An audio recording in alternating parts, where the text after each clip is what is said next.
তারকারাও একসময় নতুন ছিল, সবার শুরুটাতেই কিন্তু সবাই নতুন থাকে। ক্যারেক্টার দুজন, আমি এবং বাঁধন আপু সাহস করে আসছি, এটাকে আমার মনে হয় সবার অ্যাপ্রিসিয়েট করা উচিত। অভিনয় শিল্পী বাঁধন আপুকে সিলেক্ট করেছে। ছোটবেলা থেকেই ইচ্ছা ছিল আমি অভিনয় শিল্পী হব এবং ফিল্মে কাজ করব। আমি থিয়েটারের স্টুডেন্ট, আমি প্রাচ্যনাট্যের student. I know how to act. আসলে স্ক্রিপ্ট ভালো হলে আমি কাজ করতে চাই। Right now I am very emotional. আমাদের ট্রেলার দেখলাম এবং একটু বিগ স্ক্রিনে নিজেকে দেখলাম এবং আমি যথেষ্ট আসলে এখন আবেগপ্রবণ হয়ে গিয়েছি।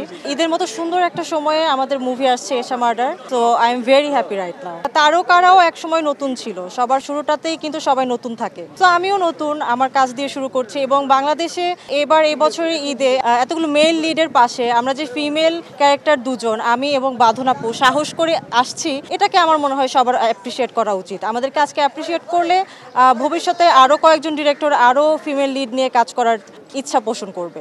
আসলে বাংলাদেশ নারী প্রধান সিনেমা দর্শক অবশ্যই চায়, আমরা আসলে সাহস করে কাজটা শুরু করি না। সেক্ষেত্রে আমাদের ডিরেক্টর সানি সানোয়ার ভাইয়া কিন্তু যথেষ্ট বড় সাহসের পরিচয় দিয়েছে এবং উনি আসলে একেবারেই নতুন। সেখানে আমাকে উনি সিলেক্ট করেছে এশা ক্যারেক্টারের জন্য এবং আমাদের স্বনামধন্য অভিনয়শিল্পী বাঁধন আপুকে সিলেক্ট করেছে। আমাদের পার্শ্ববর্তী দেশে কিন্তু ফিমেল ক্যারেক্টারদেরকে নিয়ে লিড করে তাদেরকে লিড হিসেবে অনেক মুভি করা হয় এবং রিসেন্ট অনেক মুভি ব্যবসা সফল হয়েছে। সো এই ট্রেন্ডটাই না হয় আমরা শুরু করলাম এশা মার্ডার দিয়ে। সো ভবিষ্যতে আরো ভালো হবে।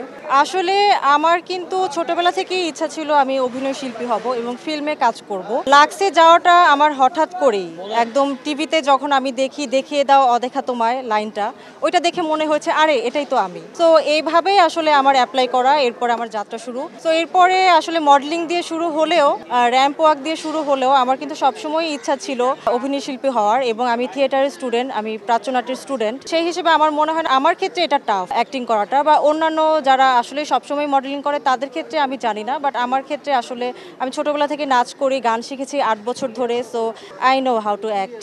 তিক্ত অভিজ্ঞতা বলতে নেই, আমাদের অনেক উইন্টারে শ্যুট হয়েছে, তখন আসলে একটু কষ্ট করে শ্যুট করতে হয়েছে, দ্যাটস ইট। এছাড়া তিক্ততা নেই।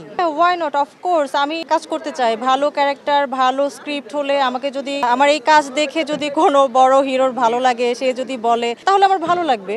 আসলে স্ক্রিপ্ট ভালো হলে আমি কাজ করতে চাই, স্ক্রিপ্টটা আমি দেখবো, আমার ক্যারেক্টারের ইম্পর্টেন্সটা আমি দেখবো এবং সেক্ষেত্রে ভালো লাগার বলতে আমাদের অবশ্যই মেগাস্টার শাকিব খান। উনি আসলে ট্রেন্ডের সাথে ওনাকে এত সুন্দরভাবে চেঞ্জ করছে। So right now he is very trend follow করে উনি নিজেকে অনেক চেঞ্জ করেছে। ওনার অ্যাক্টিং অনেক ভালো। আগেও আমি ছোট থেকে যখন ওনার অ্যাক্টিং দেখতাম তখনও ভালো লাগতো এবং কিছু সময় গ্যাপের পর এখন আরও ভালো লাগছে এবং right now he is very handsome. I think ওনার সাথে শাকিব খানের সাথে আমাকে স্ক্রিনে ভালো লাগবে। এশা মার্ডারে আসলে এশা আমার একদম অপোজিট। আমি যেমন আসলে যেরকম as a person, Esha different. Esha একটু লাজুক, এশা একটু কম কথা বলে, এশা ভয় পায়, এশা বোকা, এশার হাঁটা চলা ডিফারেন্ট, এশার কথা বলা ডিফারেন্ট। তো সব কিছুই ডিফারেন্ট।